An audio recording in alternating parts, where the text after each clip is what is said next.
എഴുത്തിന്റെ ഓളവും തീരവും തീർത്ത കാലമാണ് ഓർമ്മയാകുന്നത്. മൗനത്തെ പ്രണയിച്ച അദ്ദേഹം വിടവാങ്ങുമ്പോൾ മഹാമൗനത്തിന്റെ നിമിഷങ്ങളാണ് ബാക്കിയാകുന്നത്.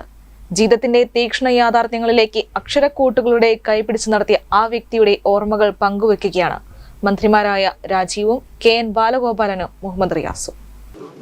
എറണാകുളത്ത് വെച്ചാണ് പ്രിയപ്പെട്ട വാസുവേട്ടൻ MTയെ ഒടുവിൽ കാണുന്നത്. അന്ന് മനോരഥങ്ങൾ എന്ന അദ്ദേഹത്തിൻ്റെ കഥകളെ ആസ്പദമാക്കിക്കൊണ്ടുള്ള ചിത്രങ്ങളുടെ അതിൻ്റെ ട്രെയിലർ റിലീസിങ്ങും പിറന്നാളോടനുബന്ധിച്ചുള്ള കുടുംബ ആഘോഷവുമായിരുന്നു അന്നുണ്ടായിരുന്നത്. അപ്പം അന്നും ഇതേ അവസരമായിരുന്നെങ്കിൽ പോലും അദ്ദേഹവുമായി സംസാരിക്കാൻ കഴിഞ്ഞിരുന്നു. അവിടെ വെച്ചാണ് ഞങ്ങളെല്ലാവരും ഒന്നിച്ച് അവിടെ വെച്ചാണ് കേക്ക് മുറിക്കുന്നത്. കേക്ക് മുറിച്ച് വാസുവേട്ടന് കൊടുക്കുമ്പോഴാണ് നമ്മളിപ്പോൾ പലരും കാണുന്ന പോലെ മമ്മൂട്ടി ആദ്യം കൊടുത്തപ്പോൾ അദ്ദേഹത്തിൻ്റെ നെഞ്ചോട് ചേർന്ന് നിന്നിരുന്നത് ആ ഘട്ടത്തിലാണ്. നമുക്ക് പകരം വയ്ക്കാൻ ഇല്ലാത്ത ഒരു വലിയ പ്രതിഭയാണ് നഷ്ടമായിട്ടുള്ളത്. നമ്മളൊരു ചെറിയ ജനവിഭാഗം മാത്രം സംസാരിക്കുന്ന ലോകത്തിൽ നോക്കുമ്പോൾ ഒരു ഭാഷയാണെങ്കിൽ പോലും ആ ഭാഷയിലെ സാഹിത്യത്തെ ലോകത്തിൻ്റെ നിലവാരത്തിലേക്ക് ഉന്നതിയിലേക്ക് എത്തിച്ച മഹാനായ സാഹിത്യകാരനായിരുന്നു MT എന്നുള്ളത്. അദ്ദേഹം ബഹുമുഖ പ്രതിഭ കൂടിയായിരുന്നു. കഥയും നാടകവും നോവലും സംവിധാനവും. അദ്ദേഹത്തിൻ്റെ ആദ്യത്തെ സംവിധാനത്തിൻ്റെ സൃഷ്ടിയൊക്കെ ഇന്ന് മലയാളത്തിൽ സാധ്യമാകുമോ എന്ന് പലരും പറയാറുണ്ട്. പള്ളിവാളും കാൽച്ചിലമ്പും എന്ന അദ്ദേഹത്തിൻ്റെ കഥയെ ആസ്പദമാക്കിക്കൊണ്ടാണല്ലോ നിർമാല്യം അദ്ദേഹം സംവിധാനം ചെയ്തത്.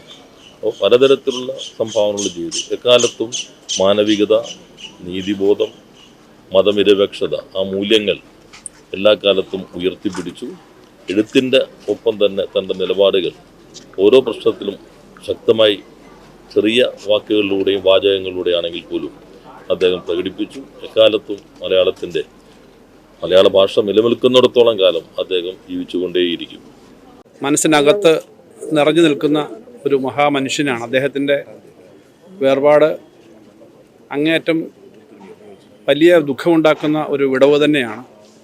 അദ്ദേഹത്തിൻ്റെ സാഹിത്യരംഗത്തെ പ്രവർത്തനങ്ങളെ പറ്റിയോ അദ്ദേഹത്തിൻ്റെ ജീവിതത്തോടുള്ള കാഴ്ചപ്പാടിനെ പറ്റിയോ അദ്ദേഹം കൈവച്ച മേഖലകളെ പറ്റിയൊന്നും നമ്മൾ ആരും പറയേണ്ടതില്ല. അദ്ദേഹത്തെ പറ്റി പറയാൻ അങ്ങനെയുള്ള വാക്കുകൾക്കകത്ത് ഒതുങ്ങുന്നതല്ല. അദ്ദേഹമായിട്ട് അടുത്ത് പരിചയവും ബന്ധവും ഉണ്ടാക്കാൻ കഴിഞ്ഞ ഒരാളെന്ന നിലയിൽ അദ്ദേഹത്തിൻ്റെ സ്നേഹം, അദ്ദേഹത്തിൻ്റെ വളരെ മിതഭാഷിയായ വളരെ ചുരുക്കം വാക്കുകളിൽ കൂടിയാണ് അദ്ദേഹത്തിൻ്റെ ആ സ്നേഹം. തുഞ്ചൻപറമ്പുമായിട്ടുള്ള അദ്ദേഹത്തിൻ്റെ പ്രവർത്തനവുമായി ചേർന്നുള്ള പ്രവർത്തനങ്ങളൊക്കെ വലിയ അനുഭവമാണുള്ളത്.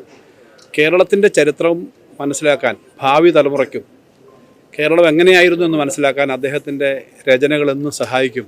അദ്ദേഹം എന്നും നമ്മുടെ മനസ്സിൽ കേരളം എന്ന് പറയുന്ന ഈ പ്രദേശത്തിൻ്റെ ഇന്ത്യയുടെ ഒക്കെ ചരിത്രത്തിൽ അദ്ദേഹം എഴുതിയിട്ടുള്ള അദ്ദേഹത്തിൻ്റെ സാഹിത്യരചന എന്നും അത് നമുക്കൊരു സഹായകരമായ ഒന്നായിരിക്കും. അദ്ദേഹത്തിൻ്റെ ഓർമ്മകൾ ഏറ്റവും സജീവമായി നമ്മുടെ എല്ലാം മനസ്സിൽ നിൽക്കുന്നതിന് അത് സഹായിക്കും. അദ്ദേഹത്തെ പോലൊരു മഹാമനുഷ്യൻ്റെ വേർപാടിന് അങ്ങേയറ്റം ദുഃഖവും അനുശോചനവും രേഖപ്പെടുത്തും. അപ്പോൾ നമുക്ക് നികത്താനാകാത്ത ഒരു വിടവാണ് എന്നെല്ലാവർക്കും അറിയാം. ഒരുപാട് തവണ നമ്മളെല്ലാവരും ഈ സിത്താരയിൽ വന്നതാണ്. MT അധികം സംസാരിക്കില്ലെങ്കിലും MTയുടെ ഓരോ ചലനവും നമുക്കൊരു സന്ദേശമായിരുന്നു. എല്ലാവരും അവരുടെ സാമൂഹിക പ്രവർത്തകരായിക്കൊള്ളട്ടെ, മാധ്യമ പ്രവർത്തകരായിക്കൊള്ളട്ടെ, എല്ലാവരും ഇടയ്ക്കിടെ വരുന്ന ഒരു ഇടമാണ്. ഇന്ന് നമ്മൾ ഒരു വല്ലാത്ത പ്രയാസത്തിലാണ് സിത്താരയുടെ മുന്നിൽ നിൽക്കുന്നത്. അദ്ദേഹത്തിൻ്റെ കഥാപാത്രങ്ങൾ തീർച്ചയായും ഒരു മനുഷ്യൻ്റെ നന്മയും തിന്മയും ഒരുമിച്ച് കാണിക്കുന്നതാണ്. അദ്ദേഹത്തിൻ്റെ ഓരോ എഴുത്തിലെയും ഓരോ കഥാപാത്രങ്ങളും അതിൽ നായകനുമുണ്ട്, വില്ലനുമുണ്ട്, നായികയുമുണ്ട്, എല്ലാമുണ്ട്. ഒരു മനുഷ്യൻ തന്നെ മനുഷ്യൻ്റെ വിവിധ ഭാവങ്ങൾ പ്രകടിപ്പിച്ചു എന്നുള്ളതാണ് അതിൻ്റെ പ്രത്യേകത. സാധാരണ മനുഷ്യരുടെ പ്രയാസങ്ങളെ ശരിയായ അർത്ഥത്തിൽ നമ്മൾ ഒരിക്കലും ചിന്തിക്കാത്ത കാര്യങ്ങൾ പോലും സമൂഹത്തിന് മുമ്പാകെ അദ്ദേഹം ദീർഘകാലമായി അവതരിപ്പിക്കുന്നു എന്നുള്ളതാണ് പ്രത്യേകത. എന്നെ സംബന്ധിച്ചിടത്തോളം വ്യക്തിപരമായി വിദ്യാർത്ഥി സംഘടനാ പ്രവർത്തന ഘട്ടത്തിൽ തന്നെ സ്ഥിരമായി വരുന്ന ഇടമാണ്. അദ്ദേഹത്തിൻ്റെ നാടായ കൂടല്ലൂർ ആനക്കര പഞ്ചായത്തിലാണ്. അദ്ദേഹത്തിൻ്റെ വീടിനോട് ചേർന്നാണ് എൻ്റെ പിതാവിൻ്റെയും വീടുള്ളത്. അദ്ദേഹം എൻ്റെ വീടുമായും ഒക്കെ തന്നെ ആ നിലയിൽ വ്യക്തിപരമായി ബന്ധമുള്ളതാണ്. ഇടയ്ക്ക് നാട്ടിൽ പോകുമ്പോൾ നാട്ടിൽ പോയ വിശേഷങ്ങളും പലപ്പോഴും കാണുമ്പോൾ പങ്കുവെക്കാറുണ്ട്. അദ്ദേഹത്തിന് അത്രത്തോളം അദ്ദേഹത്തിൻ്റെ മനസ്സിൽ അലിഞ്ഞു ചേർന്നതാണ് കൂടല്ലൂർ.